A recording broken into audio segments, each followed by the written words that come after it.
But what happens is, if the EMF field is so high and powerful and you're washed over it, it can actually cause things like hallucinations, paranoia, delusions, and even sometimes skin irritations. So what I told her was, I said, the first thing you need to do is get rid of the fish tank, or at least replace the generator. So she did. And I heard back from her a few months later. She's fine now. She doesn't have any more delusions, no more paranoia, no more voices. She feels healthier. Again, health. It feels great. And that's what we did. There were no ghosts there, but that's okay. Because one of the hardest things about ghost hunting, if anybody's ever done it or seen it, is proving it. That is the most difficult thing. It's like faith.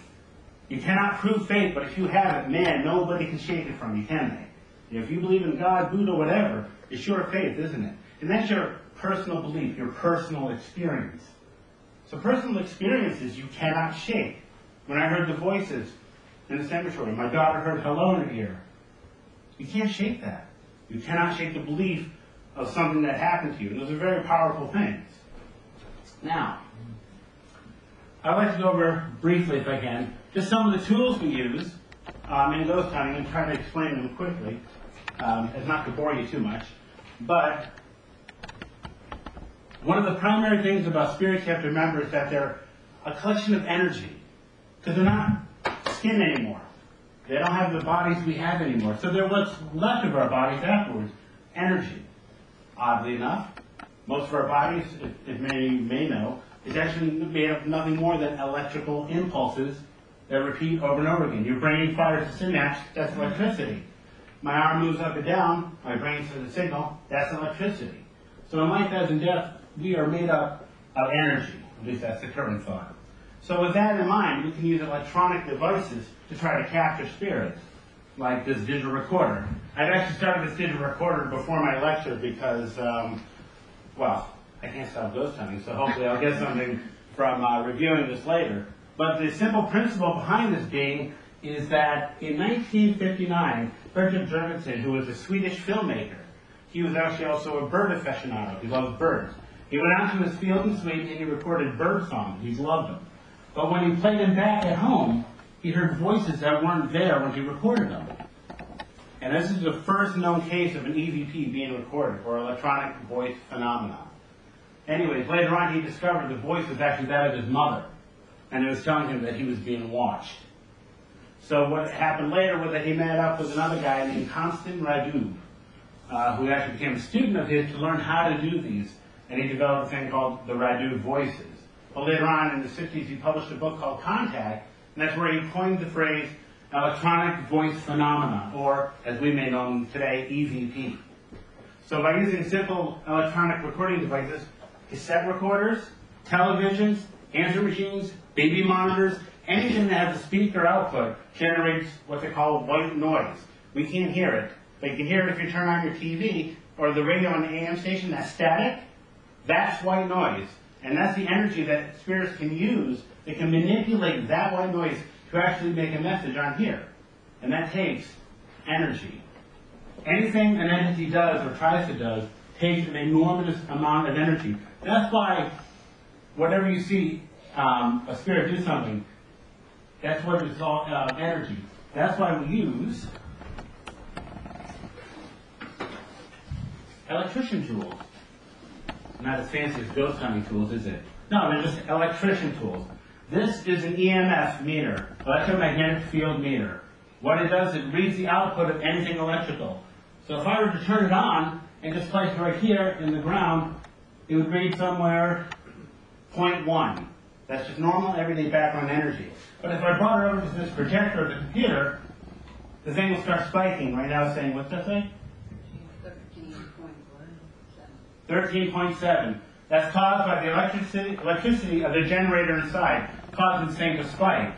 So in theory, if I'm standing here and it's 0.1, and I go over here to 0.13, we know where the electricity is, don't we? It's in here. So if I come back here and it's my 0.1, whoops, 2.1, where's the energy coming from? If I've ruled out every other bit of electrical appliance in the room, there's something anomalous causing an energy spike right here. And that's how we use electromagnetic field meter in the field. The other tool that we use, which is a little easier, is called the K2 meter. Basically, it does the same thing, but it's got pretty lights. So it's like your birthday or Christmas every time you go ghost hunting. It's really nice. But what's really great about this is that this is an easier way for them, for spirits to communicate. Because if I make them aware of this, if they can understand me, then I can actually make them walk in front of this, and they can actually communicate with this. They can make it go up, they can make it go down. Mind you, it hasn't happened a lot. I wish it would, but it hasn't. But it's a great way for them to communicate with us. Again, energy. Nothing but energy. Now, when they used up this energy, they have to, well, when they use the energy, they have to collect it up. So in other words, they can't make it from nothing. A lot of times what they'll do is they'll take the energy from what's around them. They'll take it from the person in front of them. They'll take it from the equipment. I can't tell you how many times, even in this place, that my batteries have gone dead. Fresh batteries, every case, that's our policy. Because when they take your energy, we would like to know if that's them doing it or did somebody not change the batteries. So we always change the batteries before every case. So suddenly when my batteries go dead, something took the energy from it. So they took the energy, they into themselves, and now they need to do something with it. Maybe they want to speak to my digital recorder, or they want to knock something over, or they want to tap me on the shoulder. But whatever they do, however they do it, once that energy is taken and moved, guess what it leaves behind? A vacuum, a cold spot, where energy once was. And that's where this little baby comes in. The digital thermometer. It's a normal, everyday, laser-guided digital thermometer. And what this can do is, it can actually allow us to check the instantaneous measurement of the room. So if we suddenly get an EMF spike of 1.2, somebody goes off with the K2, then it dies. Bam! Here comes the digital thermometer. Now it's say, oh, sudden drop in temperature. Our base reading was 64 degrees, now it's 32. There's something here. We can actually follow it with this. And then we can actually follow it around and hopefully try to engage it, interact with it. But that's how this is useful. One of the other tools we use, oh no, this is still recording. I don't know what that recording. It's very complicated.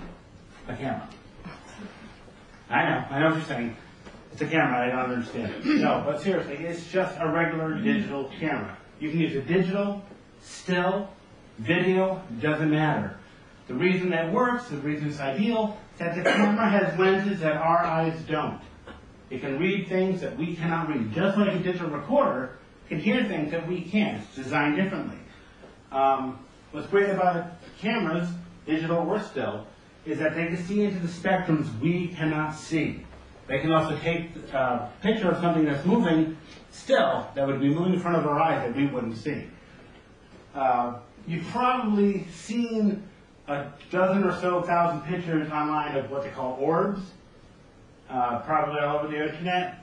I will tell you, just from my own personal experience, that 99.99999.1% of those pictures are not orbs. They're probably dust, pollen, dander, dirt, airborne particles, follicle hair, hair off your clothes, dust. There's so much dust in the world, it's not even funny. If you ever want to test that, any room that you take a picture of that you think has an orb in it, grab a flashlight, turn off the lights, start waving it in the room, start stamping the ground. I guarantee you will see particles just like that. Oh look, orbs. No, they're particles that will fly in the air. If they fly too close to your camera, the flash goes off, it doesn't know what it is. It hits the piece of dust, illuminates it, then you go, oh my God, June, I've got an orb. A real orb, a true orb, in my opinion only. Other people have different opinions, and I implore you, embrace their opinions. Because no one can know it all. Learn, listen. That's what it's all about. But in my experience, in my opinion, a true orb is self-luminescent. In other words, if it was in this corner of the room, it would be a bright ball of light that would be in motion. It would not be hollow. It would not be see-through. It would be luminescent, just like that light. In other words, it would produce its own light and would be in motion. Almost like a ball of light with a little bit of tail. That would be a true orb. Spirit photography, as it's called, is rare. And it should be rare. Because if it were common, guess what? We would be seeing ghosts everywhere, wouldn't we? But it's not. It's a rare thing. That's why there's so few actual legitimate photographs of